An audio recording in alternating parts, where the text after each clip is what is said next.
मेरा नाम है ग्लोरी और आज की इस वीडियो में हम आप लोगों को बताने वाले हैं पाइथन का लेक्चर नंबर 5। इस लेक्चर नंबर 5 में हम आप लोगों को बताने वाले हैं पूरा का पूरा ऑपरेटर्स के बारे में कि ऑपरेटर्स क्या होते हैं पाइथन में। तो चलिए बिना किसी देरी के इस वीडियो को शुरू करते हैं। अगर अभी तक आपने मेरा 1, 2, 3, 4 लेक्चर नहीं देखा है तो आप जाइए पहले उसे देखिए, क्योंकि अगर आप शुरू से देखते रहेंगे तो ही आपको समझ में आएगा। तो चलिए बिना किसी देरी के इस वीडियो को शुरू करते हैं। तो क्या दोस्तों पाइथन में किसी तरीके की कैलकुलेशन भी करवा सकते हैं? तो जी हाँ, बिल्कुल करवा सकते हैं। अगर मान लीजिए कि हमने यहाँ पे a वेरिएबल बनाया जिसकी वैल्यू हमने रख दी 2, ठीक है। उसके बाद हमने क्या करा कि एक हमने बनाया b वेरिएबल जिसकी वैल्यू हमने रख दी 5। अब अगर मैं क्या करूं, अब अगर मैं यहाँ पर लिखूं कि sum is equals to a plus b and then मैं पाइथन से बोलूं कि प्रिंट करो तुम सम, तो पाइथन क्या करेगा, इन दोनों को ऐड करके आपको आंसर बता देगा विच इज 7। ठीक है। तो अब आगे अगर क्या करना हो कि अगर आपको ये नहीं लिखना हो तो आप क्या कर सकते हैं, सिंपली आप यहाँ पे प्रिंट लिख सकते हैं, प्रिंट, उसके बाद यहाँ पे a प्लस b, तो वो इन दोनों को ऐड करके बता देगा। Not only addition, subtraction, multiplication, division, कुछ भी आप यहाँ पे कर सकते हैं। तो यानी कि कैलकुलेशंस को भी परफॉर्म करने के लिए पाइथन जो है आपका वो बेस्ट होता है। लेट्स सपोज हमने a की वैल्यू 2 कर दी एंड हमने b की वैल्यू 5 कर दी। उसके नीचे हमने लिखा sum is equals to a plus b। उसके नीचे मैंने लिखा मान लीजिए प्रिंट, प्रिंट एंड देन मैंने यहाँ पे कर दिया सम। तो देखिए इसको जब हम रन करेंगे तो हमें क्या देखने को मिलेगा, हमें मिलेगा 7 देखने को मिलेगा। मान लीजिए कि यही अगर मैं क्या करूं, अगर यही मैं लिखूं print and then a plus b, इसको अगर मैं प्रिंट करवाऊं तो भी आपको क्या देखने को मिलेगा, 7 ही देखने को मिलेगा। तो दोनों तरीके से आप करवा सकते हैं, कोई दिक्कत नहीं आएगी। अब जरूरी नहीं है कि अगर यहाँ पे प्लस है तो आप सिर्फ प्लस ही करवा सकते हैं, आप यहाँ पे माइनस भी करवा सकते हैं। बस हम सम की जगह पर क्या कर देंगे, हम सम की जगह पर डिफरेंस कर देंगे, जिसको हम DIFF लिख सकते हैं। उसके बाद यहाँ जो सम है हमने वहाँ पे डिफरेंस कर दिया, ठीक है। एंड इसको हम हटा के देखते हैं अब क्या आएगा। तो देखिए आपको -3 आया, यानी कि अगर 2 में से 5 को सब्ट्रैक्ट करेंगे तो ऑफकोर्स आपको -3 ही मिलेगा। अब अगर मैं क्या करूं, अगर यहाँ पे मैं print and then a minus b इस तरीके से लिखना चाहूँ तो भी देखिए आपको क्या मिलेगा, आंसर -3 ही मिलेगा, कोई दिक्कत नहीं आएगी। ठीक है। अब हम यहाँ पे बात करने वाले कमेंट्स इन पाइथन की। पाइथन में कमेंट्स मतलब वो कमेंट नहीं जो आप यूट्यूब की वीडियोस पे कर रहे हैं, इंस्टाग्राम पे करते हैं, वो वाले कमेंट नहीं। पाइथन में जो कमेंट्स होते हैं बेसिकली उनको पाइथन जो होता है वो इग्नोर कर देता है। इग्नोर करने का मतलब क्या है कि पाइथन में जो कमेंट्स आप लिखते हैं वो एक ऐसा हिस्सा होता है जो कभी भी एग्जीक्यूट नहीं होता। मतलब कि अगर आपको अपना कोड जो है, अगर आपको उसे एक्सप्लेन करना है, किसी प्रेजेंटेशन में आपको अपना कोड एक्सप्लेन करना है, किसी को अगर आपको अपना कोड समझाना है, तो उसके लिए मान लीजिए कि पाइथन में आपको क्या करनी है, कुछ लाइंस लिखनी है, ठीक है। तो आप क्या कर सकते हैं, आप उनको कमेंट्स के फॉर्म में लिख सकते हैं। अब वो जो लाइंस होंगी वो पढ़ करके आराम से समझ में आ जाएंगी कि कहना क्या चाह रहे हैं सामने वाला क्या कहना चाह रहा है, वो समझ जाएगा, हर कोई समझ जाएगा, लेकिन वो एग्जीक्यूट नहीं होगा।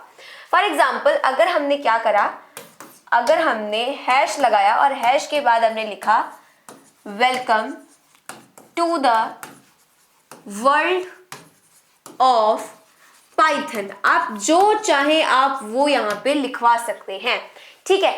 ये मैंने लिख दिया, जो चाहे आप वो लिख सकते हैं। ये जो होगा वो आपका एग्जीक्यूट नहीं होगा। इसके नीचे आपने कोई भी कोड लिख दिया, जैसे मान लीजिए कि हमने लिखा प्रिंट, उसके बाद मैंने बोला हेलो, ठीक है, ये मुझे प्रिंट करवाना है, तो ये आपका हेलो प्रिंट हो जाएगा, लेकिन इसमें इसको जो पाइथन होगा वो इग्नोर कर देगा, इसका कोई मतलब नहीं होगा पाइथन के लिए। ये कमेंट बन जाता है, मतलब कि अगर किसी को समझना होगा तो वो इसको पढ़ करके आपने क्या लिखा है वो समझ सकता है। तो बेसिकली इसका यूज हम कब करते हैं, जब हमें हमारे कोड को और भी ज्यादा अट्रैक्टिव बनाना होता है, हमें हमारे कोड को इजी टू अंडरस्टैंड बनाना होता है।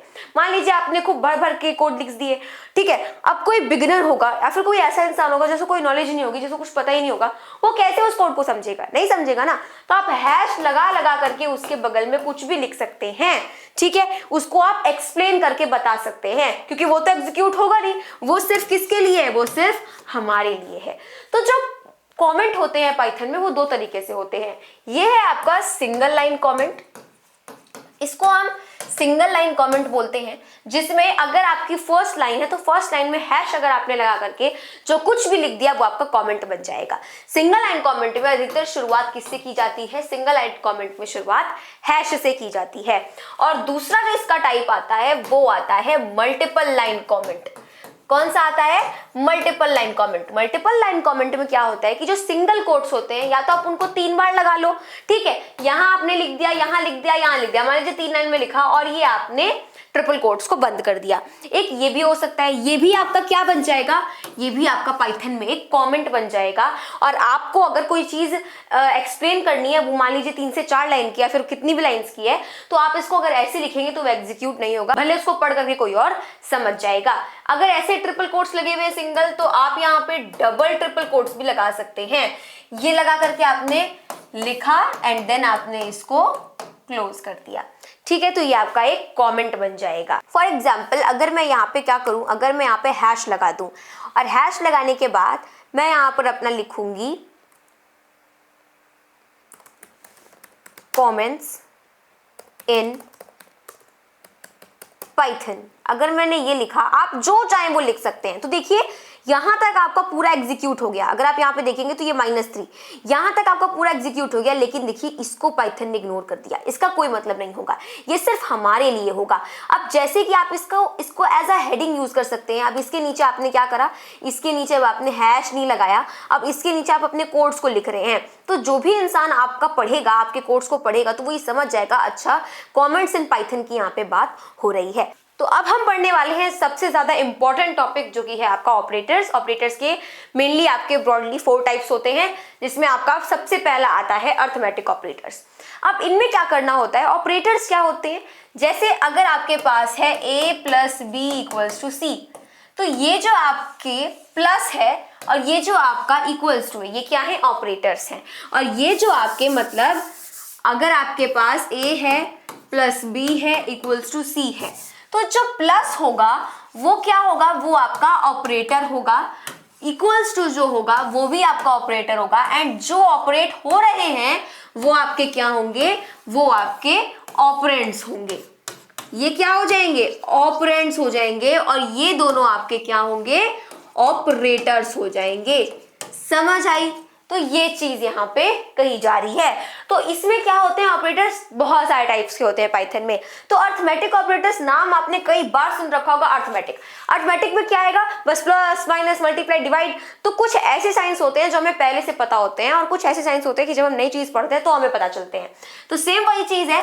प्लस आप सभी जानते हैं, प्लस क्या है? एक अर्थमेटिक ऑपरेटर की कैटेगरी में आएगा। प्लस आपका अर्थमेटिक ऑपरेटर है, माइनस भी अर्थमेटिक ऑपरेटर है। इसको सब कैसे करना है वो भी हम देखेंगे VS कोड में। उसके बाद मल्टीप्लाई भी अर्थमेटिक ऑपरेटर है, डिवाइड भी अर्थमेटिक ऑपरेटर है। अब क्या होता है कि आपको एक और ऑपरेटर देखने को मिलेंगे, 3 नए ऑपरेटर्स आपको देखने को मिलेंगे। एक आपको मिलेगा परसेंटेज की तरह से, एक आपको परसेंटेज के साइन में मिलेगा। तो कुछ लोग सोचेंगे कि अच्छा दोनों का परसेंटेज निकालते होंगे, नहीं, इसको ये परसेंटेज के साइन से डिनोट तो करा जाता है, लेकिन नाम इसका परसेंटेज नहीं होता, इसका नाम मॉड्यूलो होता है। ये जो होता है वो क्या करता है कि इन दोनों को डिवाइड करने पर रिमाइंडर आपको बताता है। मतलब जब आप ये वाले साइन का यूज करेंगे तो वो आपको क्वोशिएंट बताएगा, है ना, आपको डिवाइड करने पे जो आंसर आता है वो बताएगा। लेकिन जब आप इसका यूज करेंगे तो वो आपको रिमाइंडर बताएगा। ठीक है, तो इसको आप परसेंटेज समझने की गलती नहीं करिएगा, इसको बस डिनोट करा जाता है पाइथन में परसेंटेज से। ठीक है, कहीं कहीं पे क्या होगा कि 2 स्लैश आपको देखने को मिलेंगे, मतलब कि ये जो डिवीजन का एक साइन है आपको ये पे डबल दिखेगा, तो वो उसको हम कहते हैं फ्लोर डिवीजन। मान लीजिए a की वैल्यू 11 है, b की वैल्यू 2 है, तो फ्लोर डिवीजन में क्या होगा कि 2 से जो 11 है वो डिविजिबल तो है नहीं, 2 से 11 डिविजिबल है नहीं है।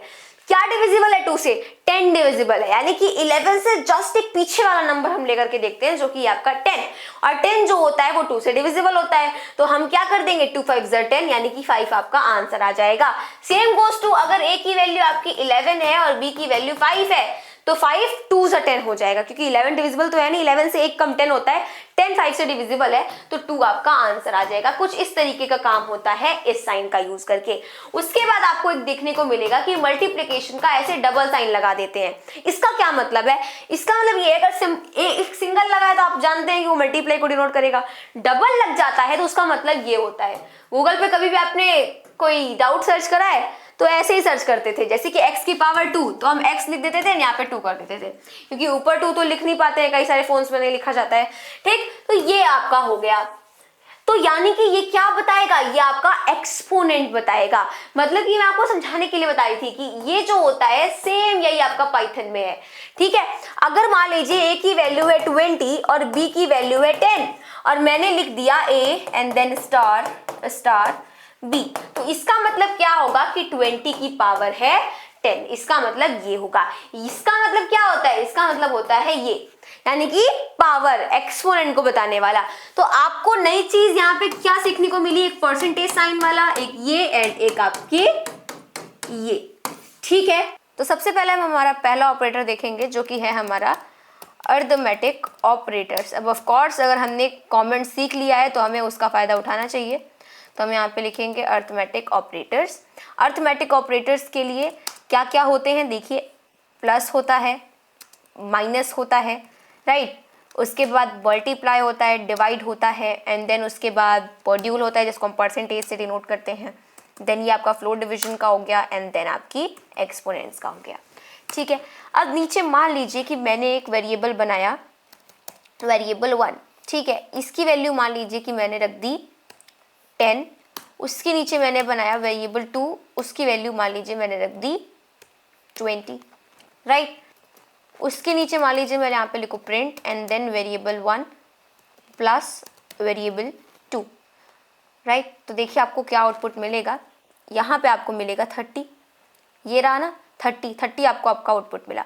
सेम यही अगर मैं क्या करूँ, अगर मैं इसको कॉपी करके, क्योंकि और भी तो बहुत सारे अरिथमेटिक ऑपरेटर्स हैं, अगर मैं यहाँ पे सिर्फ माइनस लगा दूँ, राइट, यहाँ पे मैं क्या करूँ, यहाँ पे मैं मल्टीप्लिकेशन लगा दूँ, उसके बाद मैं यहाँ पे क्या करूँ, यहाँ पे मैं डिवीजन लगा दूँ।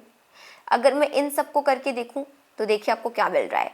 सब्ट्रैक्शन में आपके पास आया -10, मल्टीप्लिकेशन में आपके पास आया 200, डिवीजन में आपके पास आया 0.5।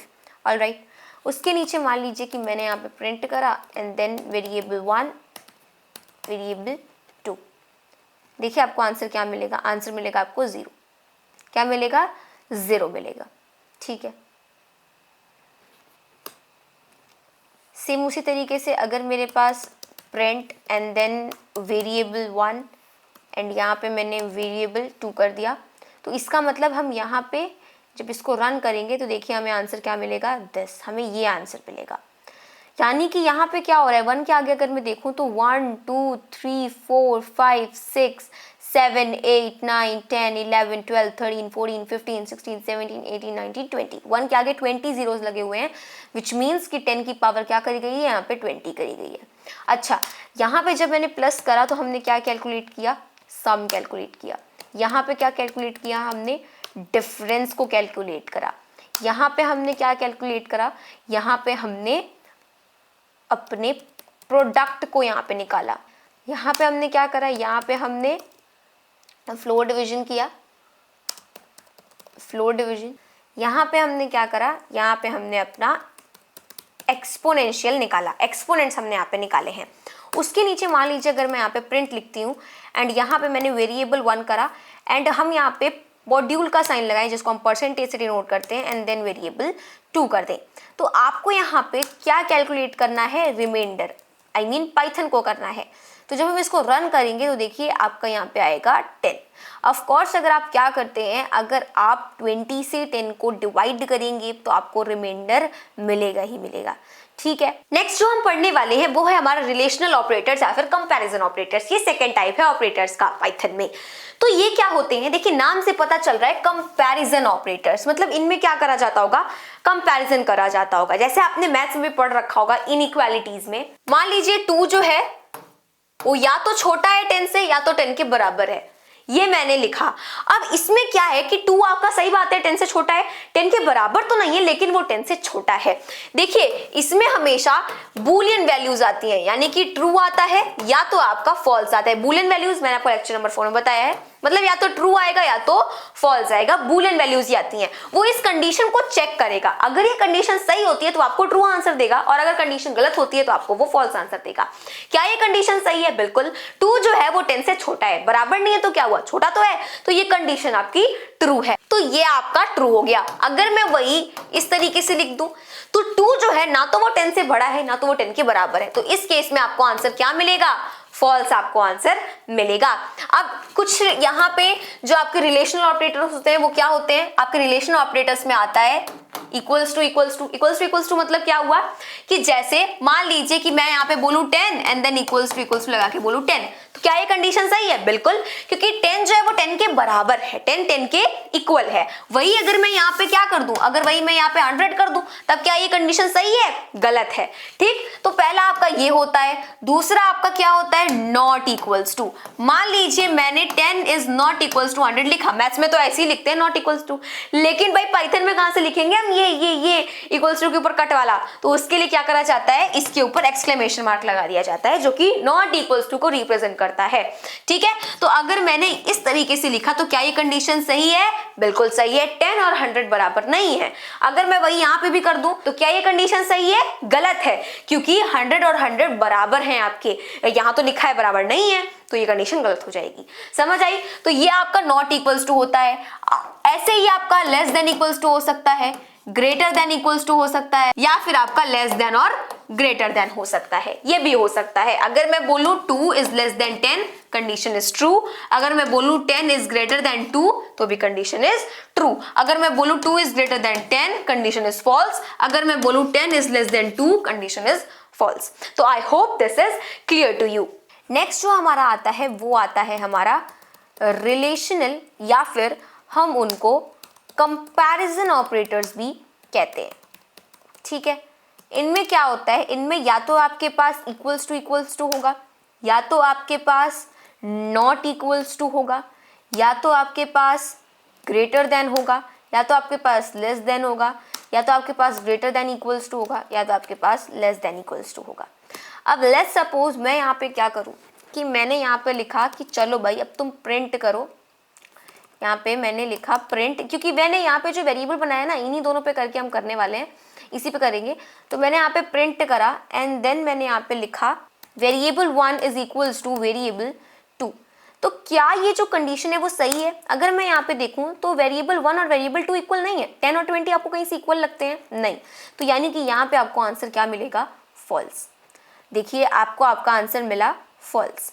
अगर मैं वही यहाँ पे क्या करूँ, अगर मैं वही यहाँ पे प्रिंट करवाऊँ इनसे variable 1 is not equals to variable 2, तो आपकी ये जो कंडीशन है वो क्या हो जाएगी? ट्रू हो जाएगी, क्योंकि 10 और 20 इक्वल नहीं है, राइट। तो देखिए आपको यहाँ पे आपका आंसर मिला ट्रू।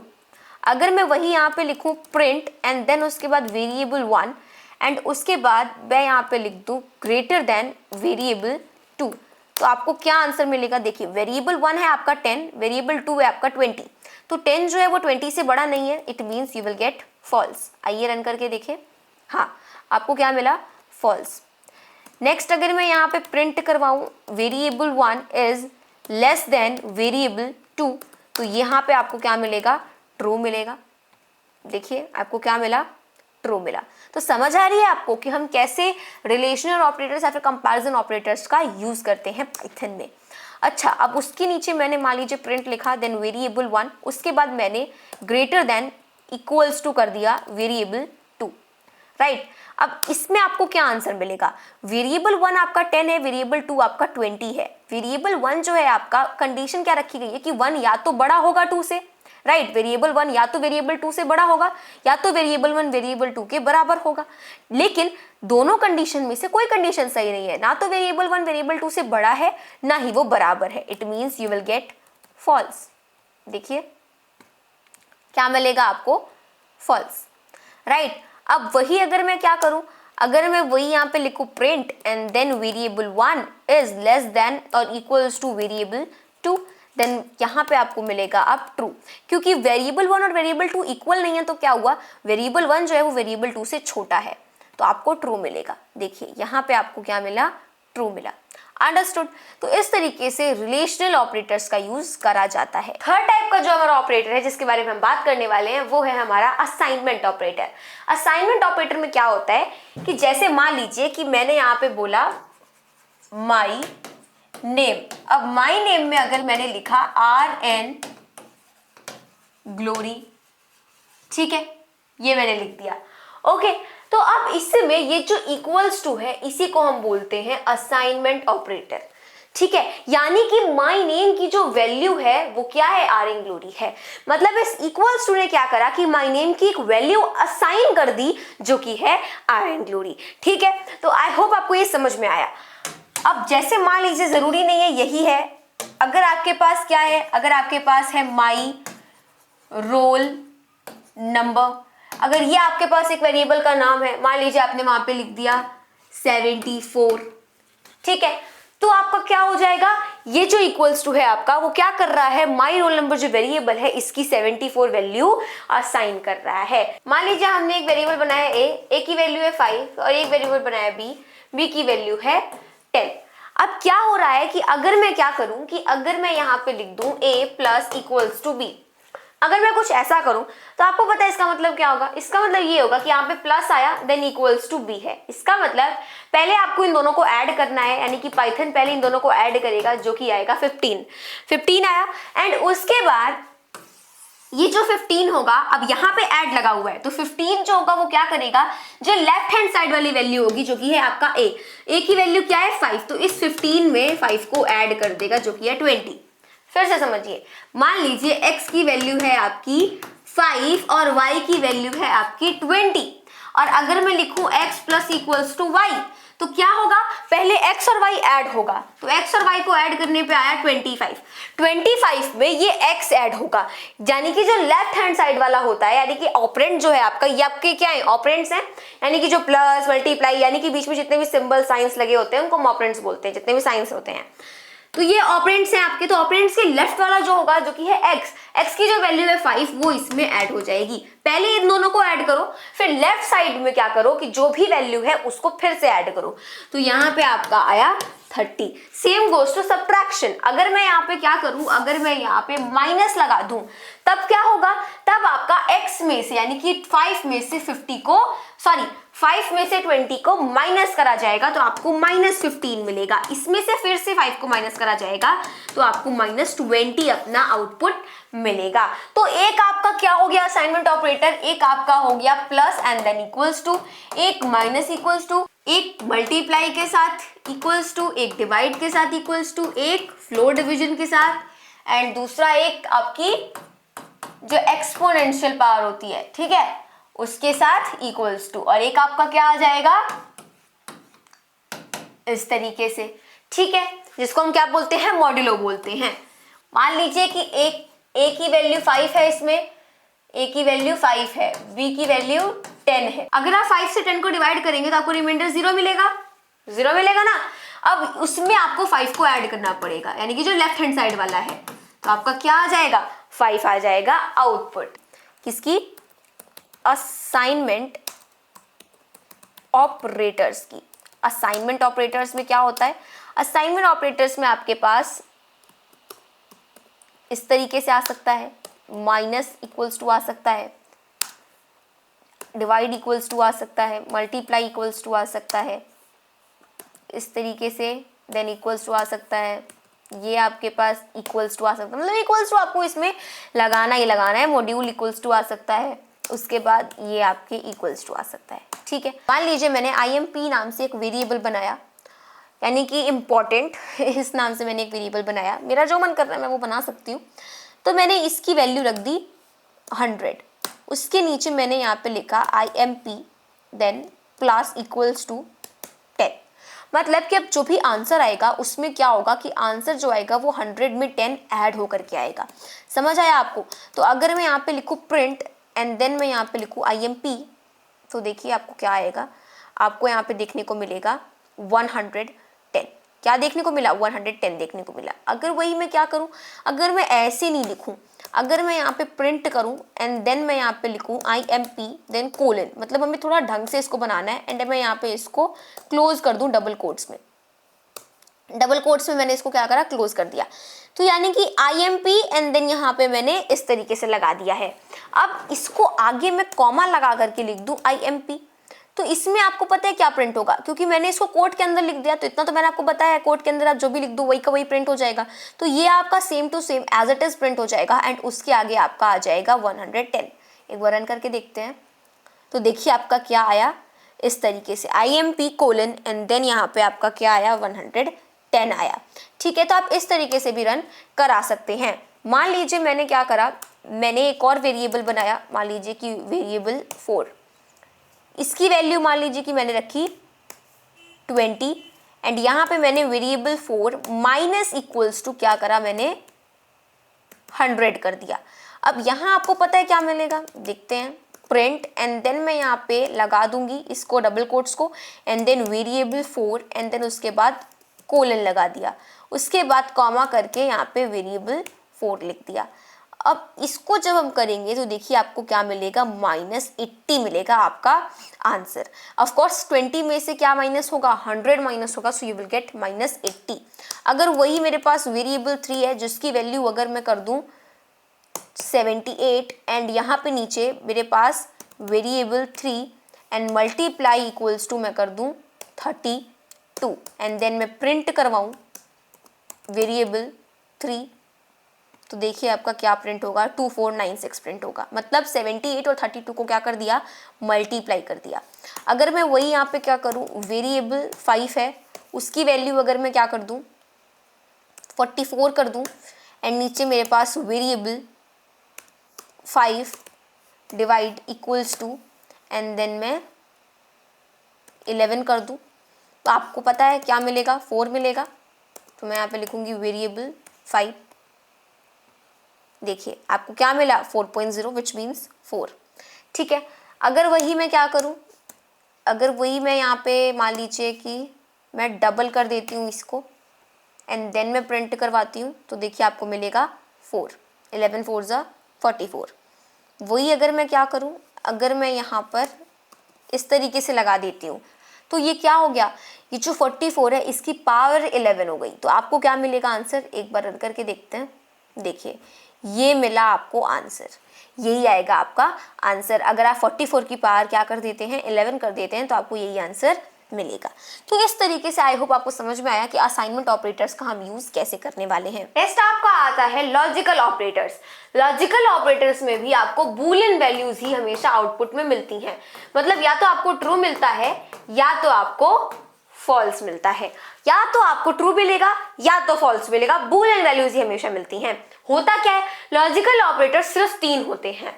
कौन कौन से, एक आपका होता है एंड, एक आपका होता है और, एक आपका होता है नॉट। आइए तीनों करके देख लेते हैं। इन जैसे ये वर्ड है ना वैसे ही इनकी मीनिंग भी है पाइथन में, बहुत सिंपल है। एंड मान लीजिए ए की वैल्यू मैंने रखी 5, बी की वैल्यू रखी मैंने 10 और मैंने बोला A is greater than B and B is less than A, ये मैंने बोला, ठीक है।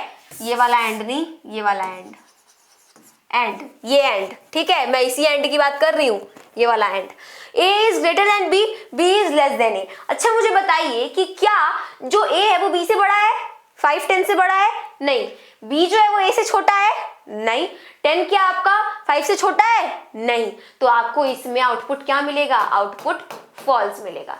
अब आपके दिमाग में आ रहा होगा कि चलो यार, अगर मैं ये ना करके अगर मैं ये कर दूं, मान लो मैं ये कर दूं, तब तो मेरे को आउटपुट क्या मिलना चाहिए, क्योंकि यहाँ पे तो चलो ए आपका बी से बड़ा नहीं है, ठीक है, चलो इसमें फॉल्स आ सकता है, इसमें तो ट्रू आएगा, बी तो बड़ा है ही है ए से, लेकिन नहीं। लेकिन एंड स्टेटमेंट की एक खासियत होती है कि ट्रू आपको आंसर तभी मिलेगा जब ये कंडीशन भी सही हो और ये कंडीशन भी सही हो। एक कंडीशन के सही होने से कुछ नहीं होता। मतलब और मतलब क्या, और मतलब कोई आपके पास अब चांस ही नहीं है ना, और मतलब और, ठीक है, ये भी सही होना चाहिए और ये भी सही है, क्योंकि हमने क्या लिख दिया पाइथन में कि ये और ये और ये, तो इसका मतलब कि क्या हुआ कि दोनों सही होंगे तभी आपको ट्रू मिलेगा, दोनों में से एक भी गलत हो गया तो आपको फॉल्स मिलेगा आंसर, ठीक है। अब आगे हम क्या देखने वाले हैं, और देखने वाले हैं। और में क्या होगा कि और में अगर मैंने यहां पे लिखा a is greater then b और b is greater then a, अब इसमें अगर मैं यहाँ पे देखूं तो आपको क्या आंसर मिलेगा, इसमें अब आपको फॉल्स आंसर नहीं मिलेगा, इसमें अब आपको ट्रू आंसर मिलेगा, क्योंकि चलिए ये वाली कंडीशन तो सही नहीं है लेकिन ये वाली कंडीशन तो सही है। और का मतलब हिंदी में या होता है, या तो मतलब कि या तो ये वाली कंडीशन सही होगी या तो ये वाली कंडीशन सही होगी। तो आपको आउटपुट में ट्रू कब मिलेगा, जब दोनों में से कोई एक कंडीशन सही हो। उसके बाद आता है नॉट। नॉट को ना बड़े ध्यान से समझिएगा, थोड़ा सा खेल करता है। अच्छा, अगर मैं आपसे बोलूं कि 5 इज नॉट इक्वल्स टू 10, सही बोल रही हूं, 5 जो है वो 10 के बराबर नहीं है, सीधी सी बात है, 5 जो है वो 10 के बराबर नहीं है। तो मतलब कि जहां पर नॉट लग जाए इसका मतलब समझ जाइए कि वो उल्टे की बात कर रहा है। जैसे अगर मैंने यहाँ पे नॉट इक्वल के पहले अगर मैंने नॉट लगा दिया तो सिर्फ इक्वल से क्या मतलब है, दोनों इक्वल है। नॉट लगा देने से क्या मतलब है, नहीं इक्वल नहीं है, ऑपोजिट आ गया। इक्वल नहीं है तो इसका मतलब क्या हुआ, वो दोनों डिफरेंट होंगे, अनइक्वल होंगे, राइट। अगर मैं यहाँ पे क्या करूं, ट्रू के पहले अगर मैं लगा दूं नॉट, पाइथन में आप थोड़ा सा आ जाते हैं, ट्रू के पहले अगर मैं लगा दूं नॉट तो मुझे जस्ट ऑपोजिट मिलेगा। क्या मिलेगा, मुझे फॉल्स मिलेगा, मतलब सच नहीं है। तो सच नहीं है तो क्या होगा, झूठ होगा। सच नहीं है तो सच जब है ही नहीं है तो वो क्या होगा, झूठ होगा। अगर मैं यहाँ पे बोलूं नॉट फॉल्स तो आपको क्या मिलेगा, आपको मिलेगा ट्रू। मतलब कि जब झूठ नहीं है तो क्या होगा, सच होगा। झूठ नहीं है तो सच होगा, सच नहीं है तो झूठ होगा। बस इतना याद रखिए कि जिसके आगे नॉट लगा है बस उसका उल्टा कर दो। ट्रू के आगे नॉट लगा है तो ट्रू का उल्टा फॉल्स आउटपुट आएगा, फॉल्स के आगे नॉट लगा है तो फॉल्स का उल्टा ट्रू आउटपुट आएगा। फॉर एग्जाम्पल, ए की वैल्यू अगर मेरे पास 100 है और बी की वैल्यू मान लीजिए मेरे पास 200 है। अगर मैं बोलूं ए बी से बड़ा है, बड़ा है ना, सही बात है, लेकिन मैं पाइथन में बोल दूं print not a is greater than b. अब अगर मैं ये प्रिंट करवाऊंगी तो आपको क्या लगता है आंसर क्या आएगा, कंडीशन ट्रू हो गई। थोड़ा सा लॉजिक भी लगा लेना होता है, तभी तो इसका नाम है लॉजिकल ऑपरेटर। अब हम क्या करेंगे, अब हम देखेंगे वेरी इंपॉर्टेंट एंड इंटरेस्टिंग जो कि है हमारा logical operators. Logical operators, logical operators में क्या आएगा, एंड आ जाएगा, और आ जाएगा, एंड नॉट आ जाएगा। अब मान लीजिए कि मैंने क्या करा, मैंने नम एक वेरिएबल बनाया, नम, इसको हाइड करते हैं पहले। नम हमने एक वेरिएबल बनाया, नम की वैल्यू मान लीजिए मैंने रखी 2 एंड उसके नीचे मान लीजिए कि मैंने नम 1 बनाया, उसकी वैल्यू मैंने रखी 6 एंड मैंने यहाँ पे करा प्रिंट। सबसे पहले हमने लिखा नम 1 एंड ग्रेटर देन नम करा। अब ये पहली कंडीशन है, उसके बाद मैंने एंड लगाया, देन नम लेस देन मैंने नम 1 कर दिया। इसको जब हम रन करके देखेंगे तो देखिए आपको आंसर मिलेगा ट्रू। ट्रू क्यों मिलेगा, क्योंकि जो आपका नम 1 है यानी कि ये जो है आपका 6 वो क्या है, 2 से बड़ा है, कंडीशन ट्रू हो गई। नम जो है आपका यानी कि 2 वो क्या है, नम 1 यानी कि 6 उससे छोटा है, कंडीशन ट्रू हो गई, तो आपको मिला यहाँ पे ट्रू। अब वही अगर मैं यहाँ पे क्या करूँ, अगर मैं वही यहाँ पे ग्रेटर देन लगा दूँ तो आपको आंसर मिलेगा फॉल्स। फॉल्स क्यों मिलेगा, फॉल्स इसलिए मिलेगा क्योंकि ये वाली कंडीशन तो आपकी सही है, 6 जो है वो 2 से बड़ा है, लेकिन जो यहाँ पे हमने ये लिख रखा है कि 2 जो है वो 6 से बड़ा है, वो कंडीशन आपकी गलत है, इसलिए आपको यहाँ पे मिलेगा फॉल्स। अगर वही मैं क्या करूँ, अगर वही मैं और का एक बार करके देखूँ तो नम मैंने लिखा एंड उसके आगे मैंने लगाया num is greater less than num 1 और ग्रेटर देन नम 1, ठीक है। उसके आगे मैंने ब्रैकेट क्लोज कर दिया। अब इसको अगर मैं रन करके देखूं तो देखिए आपको क्या मिलेगा, आंसर ट्रू मिलेगा। यानी कि ये जो आपका 2 है वो 6 से छोटा है, ये वाली कंडीशन आपकी क्या हो गई, ट्रू हो गई, लेकिन ये वाली कंडीशन फॉल्स है। लेकिन फिर भी हमने यहाँ पे और ऑपरेटर को लगा रखा है, इसलिए क्या होगा, एक मिनट, हाँ हमने यहाँ पे और ऑपरेटर को लगा रखा है, इसलिए आपको आंसर में ट्रू मिलेगा। मतलब दोनों में से कोई एक भी अगर ट्रू हो जाते हैं तो आपको आउटपुट में ट्रू मिलेगा, ठीक है। तो ये बात हम याद रखेंगे कि यहाँ पे हमारा क्या है, और है, हैश लगा देते हैं, ये हमारे किसका है, एंड का है। नेक्स्ट मान लीजिए हम पूरे को हटा करके यहाँ पे लिखते हैं print not and then true. उसके बाद हमने लिखा print not and then false. तो नॉट ट्रू मतलब उसका उल्टा false, not true not false मतलब उसका उल्टा ट्रू। अगर मैं क्या करूं, अगर मैं यहाँ पे लिखूं कि x is equals to 10, y is equals to 90, तो अगर मैं यहाँ पर देखूं तो देखिए प्रिंट, अगर मैं यहाँ पे प्रिंट करवाऊं नॉट एंड देन यहाँ पे मैंने लिखा, अब देखिए x जो है वो क्या है, y से छोटा है, सही बात है, x जो है आपका वो y से छोटा है, यानी कि ये जो आपकी कंडीशन है वो सही है, यानी कि ट्रू हो जाएगा, लेकिन ट्रू के बाहर नॉट लगा है तो आपको इसका ऑपोजिट मिलेगा विच मीन्स फॉल्स। अगर मैं वही यहाँ पे क्या करूँ, अगर वही मैं यहाँ पे ग्रेटर देन कर दूं तो x जो है वो y से बड़ा नहीं है, यानी कंडीशन फॉल्स है, बट फॉल्स के आगे नॉट लगा है तो आपको मिलेगा आंसर ट्रू। ये चीज आपको समझ में आई, तो हमेशा आपको उल्टा ही मिलता है। अगर मैं यहाँ पे लिखूं प्रिंट नॉट फॉल्स, देखिए आपको क्या मिलता है। अब यहाँ पे आपको इस वाली कंडीशन में मिला आपको ट्रू आंसर, एंड यहाँ पर भी आपको नीचे मिला ट्रू आंसर। ट्रू क्यों मिला, क्योंकि मैंने नॉट फॉल्स कर दिया। अगर वही मैं यहाँ पे नॉट ट्रू कर दूं तो अब देखो आपको आंसर क्या मिलेगा, तब आपको यहाँ पे फॉल्स मिलेगा बट ऊपर वाला आपको ट्रू मिलेगा। तो यानी कि अगर ऐसा कुछ होता है कि जब हमें नॉट लगाना होता है तो उसके लिए हम क्या करते हैं कि जो भी आपका आता है जस्ट आप उसका उल्टा कर दीजिए, आपका आंसर आ जाएगा। तो आज के इस वीडियो में हमने ऑपरेटर्स के बारे में काफी कुछ सीखा। अगले लेक्चर नंबर 6 में हम देखेंगे इसके आगे के टॉपिक्स। तब तक के लिए मेरे सभी दोस्तों को मेरी तरफ से जय हिंद, जय भारत।